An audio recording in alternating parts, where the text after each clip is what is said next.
اور ایک دم تمام ہڈیاں جمع ہو کر اپنے اپنے جوڑ سے مل کر گدھے کا ڈھانچہ بن گیا، اور لمحہ بھر میں اس ڈھانچے پر گوشت پوشت بھی چڑھ گیا، اور گدھا زندہ ہو کر اپنی بولی بولنے لگا۔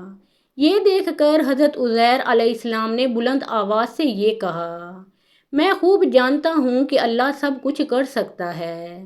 اس کے بعد حضرت عزیر علیہ السلام شہر کا دورہ فرماتے ہوئے اس جگہ پہنچ گئے جہاں 100 برس پہلے آپ کا مکان تھا، تو نہ کسی نے آپ کو پہچانا اور نہ ہی آپ نے کسی کو پہچانا۔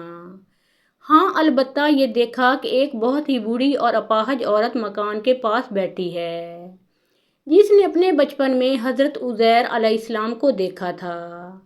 آپ علیہ السلام نے اس سے پوچھا کہ کیا یہی عزیر کا مکان ہے؟ تو اس نے جواب دیا کہ جی ہاں۔ پھر بڑھیا نے کہا کہ عزیر کا کیا ذکر ہے؟ ان کو تو 100 برس ہو گئے کہ وہ بالکل ہی لاپتہ ہو چکے ہیں۔ یہ کہہ کر بڑھیا رونے لگی تو آپ علیہ السلام نے فرمایا کہ اے بڑھیا، میں ہی عزیر ہوں۔ تو بڑھیا نے کہا کہ سبحان اللہ، آپ کیسے عزیر ہو سکتے ہیں؟ آپ علیہ السلام نے فرمایا کہ اے بڑھیا، مجھ کو اللہ تعالیٰ نے 100 برس مردہ رکھا، پھر مجھ کو زندہ فرما دیا اور میں اپنے گھر آ گیا ہوں۔ تو بڑھیا نے کہا کہ حضرت عزیر علیہ السلام تو ایسے باکمال تھے کہ ان کی ہر دعا مقبول ہوتی تھی۔ اگر آپ واقعی حضرت عزیر علیہ السلام ہیں تو میرے لیے دعا کر دیجئے کہ میری آنکھوں میں روشنی آ جائے اور میرا فالج اچھا ہو جائے۔ حضرت عزیر علیہ السلام نے دعا کر دی تو بڑھیا کی آنکھیں ٹھیک ہو گئیں اور اس کا فالج بھی اچھا ہو گیا۔ پھر اس نے غور سے آپ علیہ السلام کو دیکھا تو پہچان لیا اور بول اٹھی کہ میں شہادت دیتی ہوں کہ آپ یقیناً حضرت عزیر علیہ السلام ہی ہیں۔ پھر وہ بڑھیا آپ علیہ السلام کو لے کر بنی اسرائیل کے محلہ میں گئی۔ اتفاق سے وہ سب لوگ ایک مجلس میں جمع تھے اور اسی مجلس میں آپ علیہ السلام کا لڑکا بھی موجود تھا جو 118 برس کا ہو چکا تھا، اور آپ کے چند پوتے بھی تھے جو سب بوڑھے ہو چکے تھے۔ بڑھیا نے مجلس میں شہادت دی اور اعلان کیا کہ اے لوگوں، بلا شبہ یہ حضرت عزیر علیہ السلام ہی ہیں، مگر کسی نے بڑھیا کی بات کو صحیح نہیں مانا۔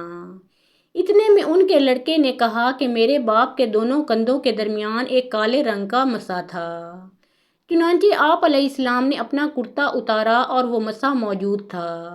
پھر لوگوں نے کہا کہ حضرت عزیر کو تو تورات زبانی یاد تھی، اگر آپ واقعی عزیر ہیں تو زبانی تورات پڑھ کر سنائیے۔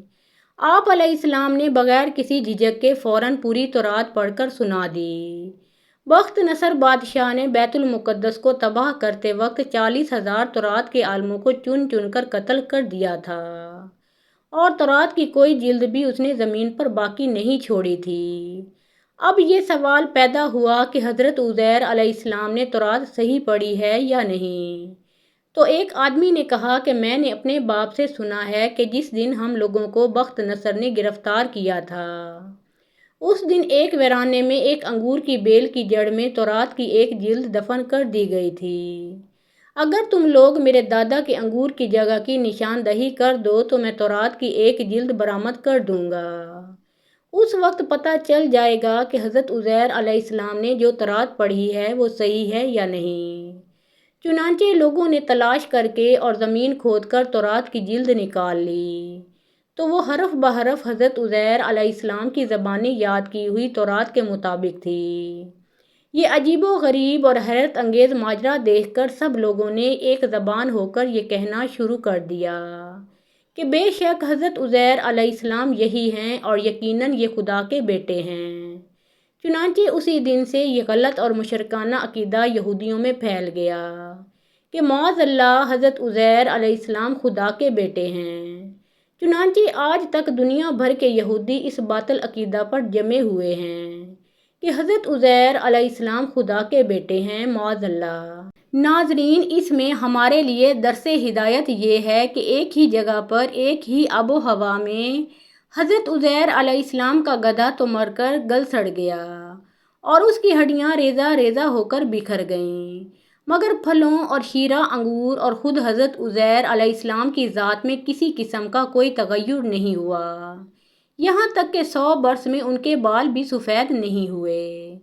اس سے یہ ثابت ہوتا ہے کہ ایک ہی قبرستان کے اندر ایک ہی آب و ہوا میں اگر بعض مردوں کی لاشیں گل سڑ کر فنا ہو جائیں اور بعض بزرگوں کی لاشیں سلامت رہ جائیں اور ان کے کفن بھی میلے نہ ہوں، ایسا ہو سکتا ہے، بلکہ بارہا ایسا ہوا ہے۔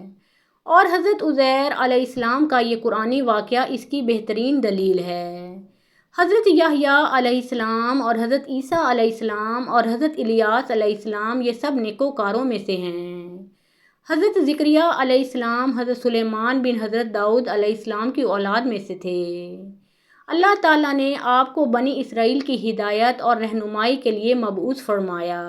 قرآن کریم اور سیرت و تاریخ کی کتب میں آپ علیہ السلام کی حیات مبارکہ کے بارے میں بہت زیادہ تفصیل موجود نہیں، تاہم قرآن کریم کی 4 سورتوں سورہ آل عمران کی آیت نمبر 37 تا 41، سورۃ الانعام کی آیت نمبر 85، سورۃ مریم کی آیت نمبر 2 سے 11 اور سورۃ الانبیاء کی آیت 89 سے 90 تک کچھ احادیث مبارکہ میں آپ کا تذکرہ ہے، جن سے آپ علیہ السلام کے بارے میں کچھ آگاہی حاصل ہوتی ہے۔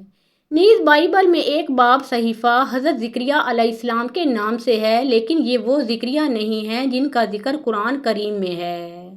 تورات والے زکریا کی ولادت حضرت عیسیٰ علیہ السلام کی ولادت سے 500 سال قبل بیان کی گئی ہے، جبکہ قرآن کریم میں جن زکریا علیہ السلام کا ذکر ہے وہ حضرت عیسیٰ علیہ السلام کی والدہ حضرت مریم علیہ السلام کے مربی اور حضرت یحییٰ علیہ السلام کے والد ماجد ہیں۔ حضرت زکریا علیہ السلام کی اہلیہ اور حضرت مریم علیہ السلام کی والدہ آپس میں بہنیں تھیں۔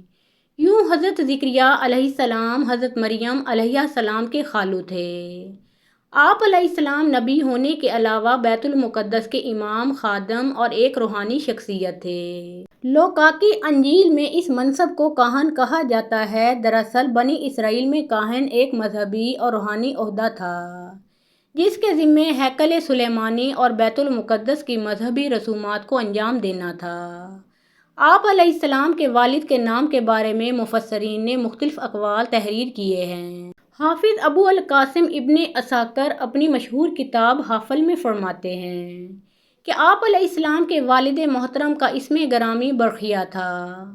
حضرت زکریا علیہ السلام بھی دیگر انبیاء کرام کی طرح اپنے ہاتھ سے کام کرتے تھے، جس کی تصدیق اس حدیث مبارکہ سے ہوتی ہے کہ حضرت ابو ہریرہ رضی اللہ تعالیٰ عنہ سے روایت ہے کہ نبی کریم صلی اللہ علیہ وآلہ وسلم نے فرمایا، حضرت زکریا علیہ السلام بڑھئی تھے۔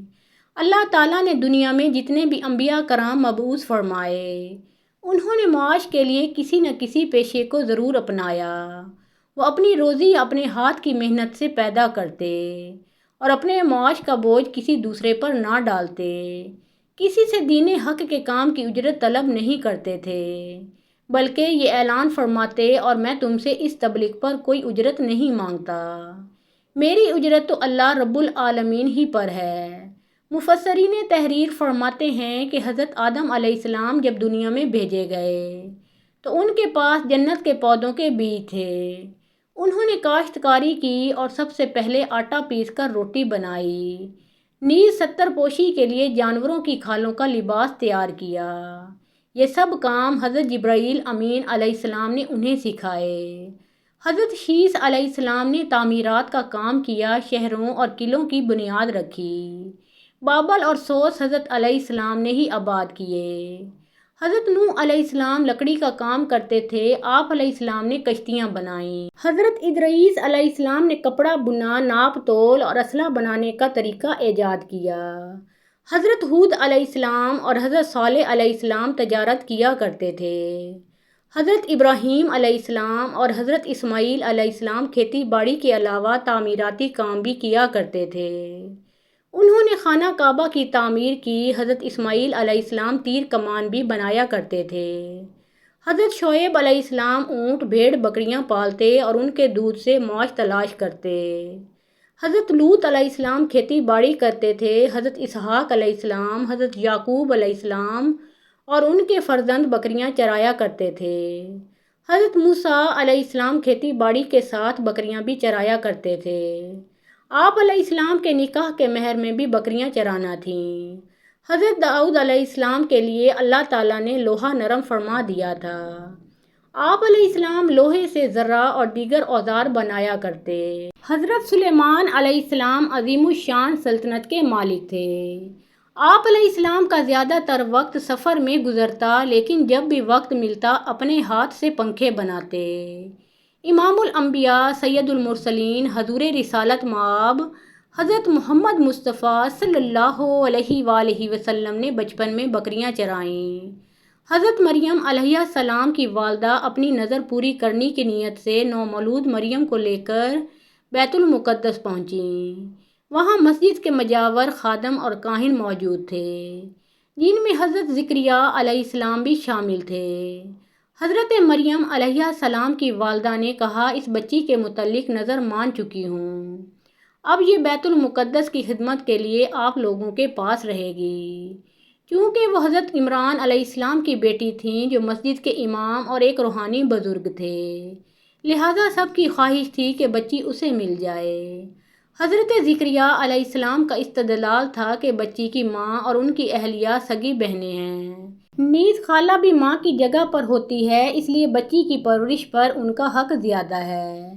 تاہم دیگر افراد اس پر راضی نہ ہوئے تو قرہ اندازی کا فیصلہ کیا گیا، جس پر تینوں بار قرہ حضرت زکریا علیہ السلام ہی کے نام کا نکلا۔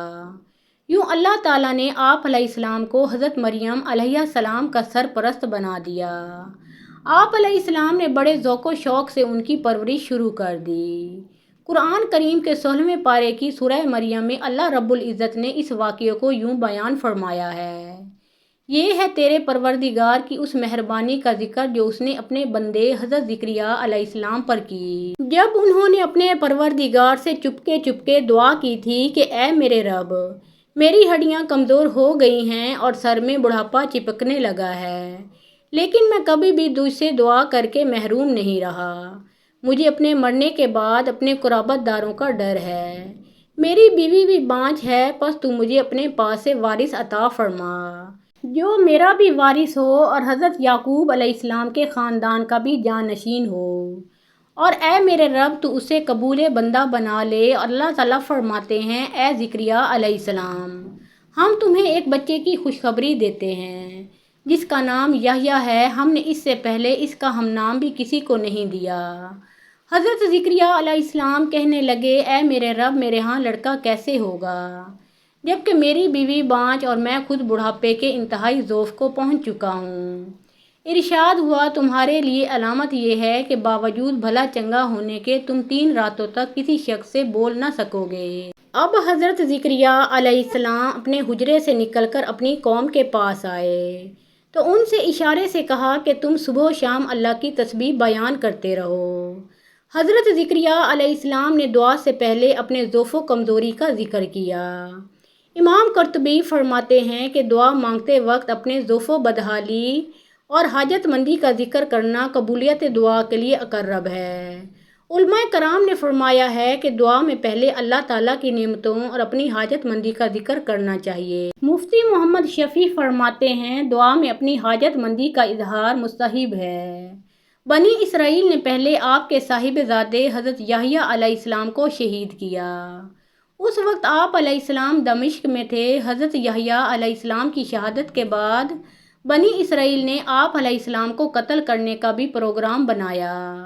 اللہ تعالیٰ ہمیں دین کی مکمل سمجھ نصیب فرمائے اور ہمارا خاتمہ ایمان پر فرمائے، آمین ثم آمین۔ محترم ناظرین، پیارے آقا محمد مصطفیٰ صلی اللہ علیہ وآلہ وسلم کا پیارا نام ایک بار کامنٹ سیکشن میں ضرور لکھیے۔